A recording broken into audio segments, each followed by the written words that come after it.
Hi, this is Jimmy on behalf of Expert Village, and in this clip I'm going to be showing you how to access the Layer Styles palette in Photoshop in order to start applying your effects. Okay, let's go ahead and get started here. First thing, we're going to make a new file here. Go to File, New. Shortcut for this is Control N. I'm going to accept 500 by 320. That'll be fine for this example. And I'm going to increase the area of this image. I'm going to zoom into 100% here. Now, I'm going to see our layer effects better, I'm going to go ahead and use a dark background here. So I'm going to go to Layers, and to fill a layer with a certain color, you use your background color here. I've selected this dark blue. And to fill your selected layer, you hold down the Control key and then you hit backspace. And that will fill your layer with the background color.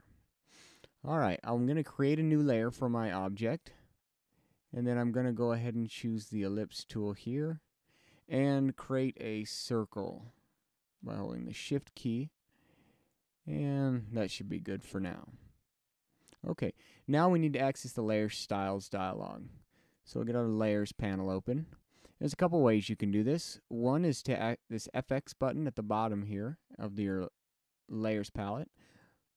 Gives you a list of all the layer styles you can use. So you can select which in particular one you want. Or you can go to the right of the name of the layer you're on, double click in this area, this blank area. And that brings up your Layer Styles dialog box.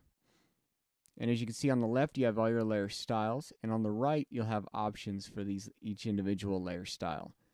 I won't be getting into the default blending options here too much. We're just going to kind of start on the styles for now.